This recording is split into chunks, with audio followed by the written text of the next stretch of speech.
Indian constitution के अगले topic में आप सभी का बहुत बहुत स्वागत है। आज हम पढ़ेंगे भारत परिषद अधिनियम 1935, जो कि बहुत ही इंपॉर्टेंट, बहुत ही महत्वपूर्ण टॉपिक है। भारत परिषद अधिनियम 1935। पहले हम ऑनलाइनर जान लेते हैं कि भारत परिषद अधिनियम 1935 है क्या। यह एक सबसे लंबा और विस्तृत दस्तावेज था। यह एक सबसे लंबा और विस्तृत दस्तावेज था जिसमें 321 धाराएं व 10 अनुसूचियां शामिल थी। कितनी? 321 धाराएं व 10 अनुसूचियां शामिल थी। यह जो उत्तम मतलब सर्वोत्तम सरकार बनाने का गठन था, उसमें यह मील का पत्थर साबित होता है। यह अधिनियम जो है वो सरकार बनाने में जो गठन था, वो गठन बनाने में मील का पत्थर साबित होता है। ठीक। और इसमें क्या होता है? इसमें रिजर्व बैंक की स्थापना होती है, प्रांतों में द्वैत शासन प्रणाली की समाप्ति होती है और केंद्र में द्वैत शासन प्रणाली प्रारंभ होती है। सांप्रदायिक निर्वाचन प्रणाली थी, इसमें मजदूर और पिछड़े वर्ग, इन लोग को, जो महिलाओं को मत देने का अधिकार था, वो मिलता है, मत देने का अधिकार प्राप्त होता है। संघ लोक सेवा आयोग, राज्य लोक सेवा आयोग और संयुक्त लोक सेवा आयोग का गठन होता है, स्थापना होती है। संघीय जो न्यायालय था उसकी स्थापना होती है। इंग्लैंड में भारत परिषद की समाप्ति इसी अधिनियम में होती है और इसी अधिनियम में अखिल भारतीय सेवाओं की स्थापना होती है। संघ सूची, राज्य सूची, समवर्ती सूची का जो प्रावधान है उसकी स्थापना भी इसी में होती है। और म्यांमार, बर्मा को भी भारत से अलग करने का प्रावधान जो था वो भी इसी अधिनियम में था 1935 में। और क्या है इसमें, जो 11 राज्यों में से 6 राज्यों में द्विसदनात्मक प्रणाली की भी व्यवस्था होती है, जिसमें हमारा शामिल है बंगाल है, और फिर बंबई है, मद्रास है, बिहार है, संयुक्त प्रांत जो आज हमारा उत्तर प्रदेश है, और उसके बाद असम है, असम इसमें शामिल है। तो क्या है, भारत परिषद अधिनियम 1919 में हम क्या पढ़ेंगे? प्रांतों में द्वैत शासन प्रणाली की समाप्ति।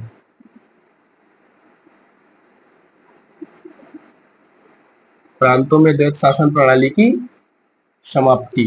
ये भारत परिषद अधिनियम 1935 जब अधिनियम आया तो इसमें क्या हुआ? प्रांतों में द्वैत शासन प्रणाली की समाप्ति होती है।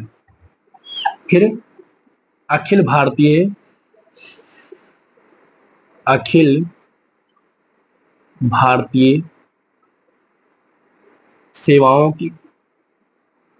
सेवाएं इनकी स्थापना होती है। अखिल भारतीय सेवाओं की स्थापना होती है और इसी में जो शक्तियों के बीच बंटवारा था, संघ व राज्य के बीच जो शक्तियों का बंटवारा था, अनुसूची 7 में पढ़े हैं, वो भी इसी में था। संघ सूची,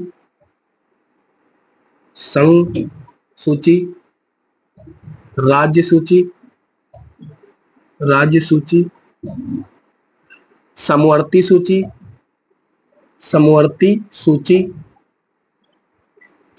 सूची, ये भी इसी में प्रावधान रखा गया है। ठीक है। फिर हम पढ़ते हैं इसी में क्या हुआ था, बर्मा को भारत से अलग करने का प्रावधान आया था। बर्मा को भारत से अलग करने का प्रावधान, बर्मा को भारत से अलग करने का प्रावधान,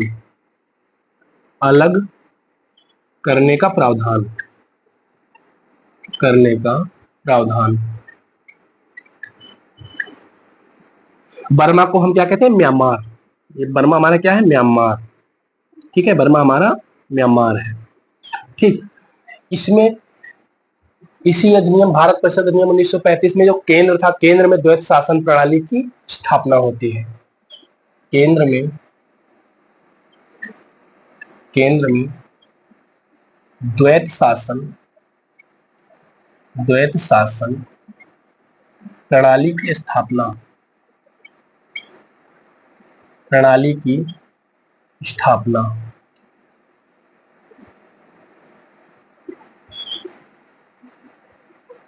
ठीक। फिर हमारा इसी में जो था सांप्रदायिक चुनाव प्रणाली की स्थापना। सांप्रदायिक चुनाव प्रणाली की स्थापना। सांप्रदायिक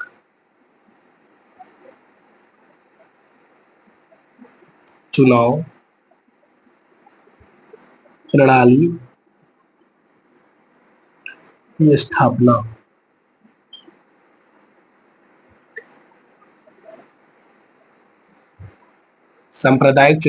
की स्थापना। सांप्रदायिक चुनाव प्रणाली में महिलाओं,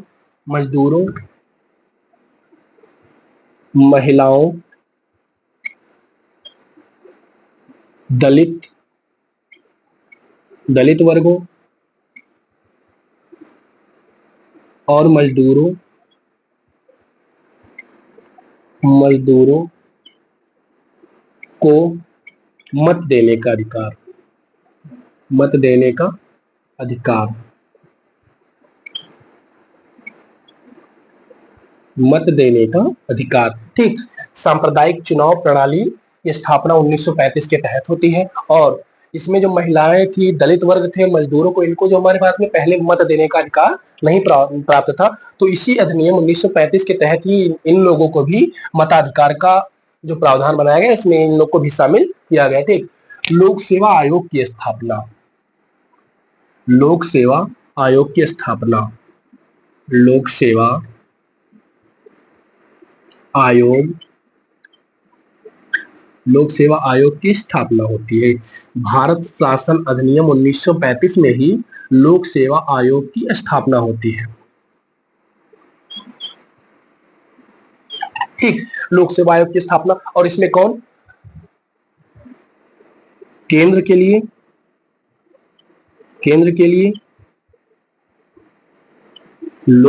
संघ लोक सेवा आयोग। संघ लोक सेवा आयोग।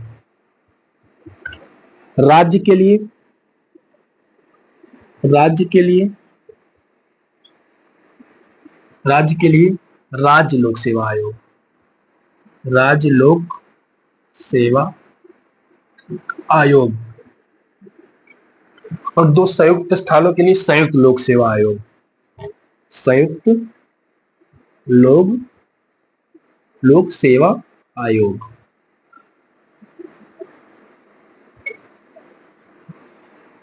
भारत परिषद अधिनियम 1935 में संघीय न्यायालय की स्थापना।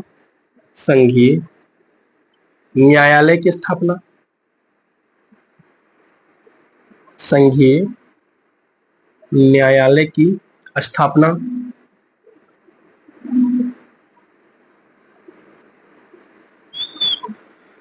भारत परिषद अधिनियम 1935 में संघीय न्यायालय की स्थापना होती है सन 1937 में। कब होती है? 1937 में। और इसके जो प्रथम मुख्य न्यायाधीश बनाए जाते हैं, प्रथम मुख्य न्यायाधीश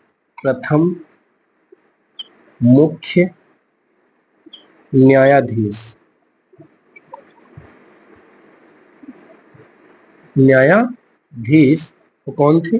sir Morris GoAir. Sir Morris GoAir. संघीय न्यायालय की स्थापना होती है सन 1937 में। प्रथम मुख्य न्यायाधीश कौन थे? सर मॉरिस गोयर थे। ठीक। आरबीआई की स्थापना, रिजर्व बैंक की स्थापना। रिजर्व बैंक की स्थापना।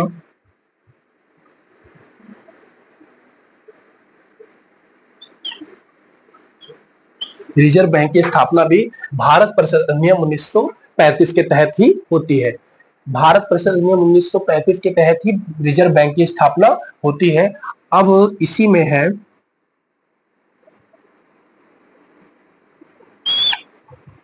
इसी में 11 राज्यों में से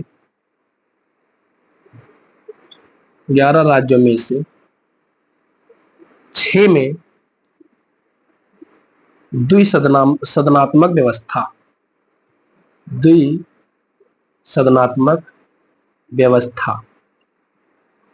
वो 6 राज्य कौन कौन से थे? बंगाल, बंबई,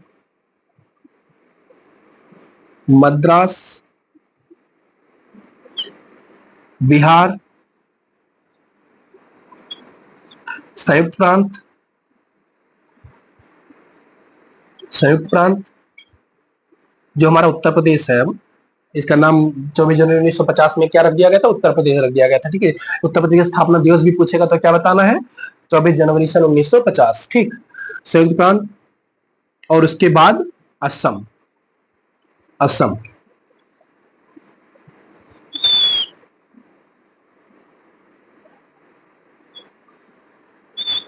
भारत परिषद अधिनियम 1935 में 11 राज्यों में से 6 राज्यों में द्विसदनात्मक व्यवस्था, बंगाल, बंबई, मद्रास, बिहार, संयुक्त प्रांत और असम। ठीक, भारत परिषद अधिनियम 1935 में ही इंग्लैंड में भारत परिषद की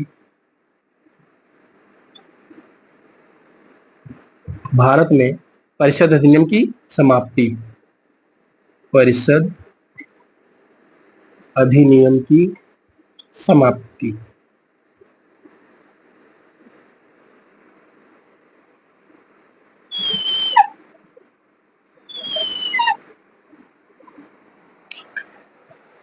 ठीक, ये रहा हमारा भारत परिषद अधिनियम 1935। भारत परिषद अधिनियम 1935 में प्रांतों में द्वैत शासन प्रणाली की समाप्ति, केंद्र में द्वैत शासन प्रणाली की स्थापना, सांप्रदायिक चुनाव प्रणाली की स्थापना जिसमें महिलाओं, दलित वर्गों और मजदूरों को मत देने का अधिकार, भारत में अखिल भारतीय सेवाओं की स्थापना होती है जिसमें संघ सूची, राज्य सूची, समवर्ती सूची आदि का प्रावधान है। अनुसूची 7 में हम पढ़े हैं। बर्मा को भारत से अलग करने का प्रावधान, बर्मा जो म्यांमार है ना, 11 राज्यों में से 6 में द्विसदनात्मक व्यवस्था हो, जो 6 राज्य है बंगाल, बंबई, मद्रास, बिहार, संयुक्त प्रांत जो हमारा अब उत्तर प्रदेश है, और असम। रिजर्व बैंक की स्थापना 1935 में ही होती है अधिनियम के तहत। इंग्लैंड में परिषद की समाप्ति हो जाती है परिषद अधिनियम की। 1935 में संघीय न्यायालय की स्थापना होती है। सन 1937 में प्रथम मुख्य न्यायालय मतलब मुख्य न्यायाधीश जो थे वो सर मॉरिस गोयर थे, और इसी में लोक सेवा आयोग की स्थापना होती है। केंद्र के लिए संघ लोक सेवा आयोग, राज्य के लिए राज्य सेवा आयोग, और 2 से अधिक जो प्रांत हुआ करते हैं संयुक्त लोक सेवा आयोग का गठन होता है। ठीक, ये हमारा भारत परिषद अधिनियम 1935 हमारा है। ठीक, भारत परिषद अधिनियम 1935 को पीटी नेहरू ने बिना ब्रेक के चलने वाली, कई सारे ब्रेकों से चलने वाली इंजन रहित गाड़ी, ऐसे करके कुछ लाइन है कहा है। लेकिन जो जिन्ना ने इसे क्या कहा, पूर्णतः सड़ा हुआ और बेकार टाइप का इस अधिनियम को कहा था, क्योंकि पंडित जवाहरलाल नेहरू ने इस अधिनियम को सबसे बेहतर अधिनियम का नाम दिया था। ये हमारा पॉलिटी का सेशन था, भारत परिषद अधिनियम 1935। यह बहुत ही इंपॉर्टेंट है, इसी से पूरा फैलाव है, इसी में तो सब कुछ हुआ है। भारत परिषद अधिनियम 1935 कितना महत्वपूर्ण कोई अधिनियम था ही नहीं। भारत परिषद अधिनियम 1935 जो था मतलब कह लीजिए भारत का सबसे महत्वपूर्ण और सबसे कारगर सिद्ध होने वाला अधिनियम था। ठीक, अब इसके बाद हम क्या पढ़ेंगे, तो जब भारत परिषद अधिनियम 1935 के बाद क्या आया, Cripps mission 1942। Cripps mission 1942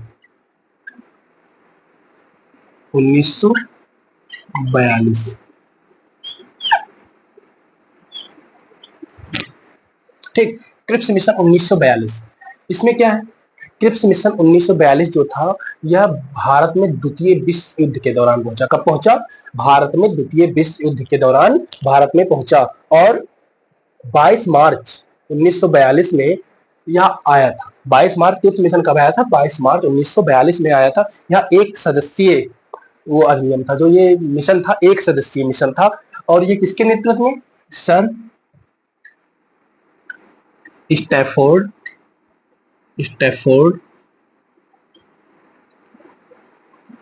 Cripps, Sir Stafford Cripps के नेतृत्व में ब्रिटिश सरकार के द्वारा भेजा गया था।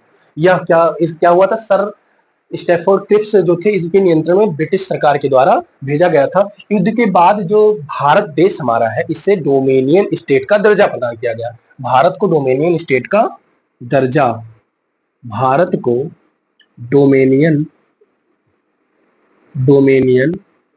स्टेट का दर्जा प्रदान किया गया। ठीक है, इसी में भारत को डोमेनियन स्टेट का दर्जा प्रदान किया गया युद्ध के बाद। ठीक, युद्ध के तुरंत बाद भारतीय संविधान के गठन की स्थापना की जाएगी। इस मिशन में यह कहा गया कि युद्ध के तुरंत बाद, जैसे युद्ध समाप्त हुआ है, भारत में जो संविधान सभा का गठन था उसकी स्थापना की बात को स्वीकार किया जाएगा, और इसी में युद्ध सलाहकार बोर्ड की तरफ से एक ऐसा अधिनियम एक ऐसा प्रावधान बनाया जाएगा जिससे भारतीयों के हितों में निर्मित कार्य होंगे, जिसमें भारतीयों के हितों में निर्मित कार्य होंगे।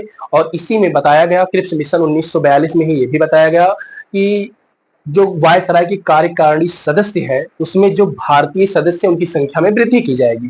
कार्यकारिणी संख्या, जो सदस्य की संख्या थी उसमें भारतीय सदस्यों की संख्या में वृद्धि की जाएगी। ये हमारा क्रिप्स मिशन में बताया गया था। ठीक, क्रिप्स मिशन 1942 में, जिसे सर स्टैफोर्ड क्रिप्स ने ब्रिटिश मतलब नियंत्रण में ब्रिटिश सरकार द्वारा भेजा गया था। इसने युद्ध के पश्चात भारत को डोमिनियन स्टेट का दर्जा प्रदान किया। और एक इसी में अगला पॉइंट हमारा बनता है कि युद्ध सलाहकार बोर्ड की तरफ से ऐसी व्यवस्था बनाई जाएगी, ऐसा निर्मित किया जाएगा जिससे कि जो भारतीय लोग हैं उनके हितों में कार्य निर्मित हो पाएगा।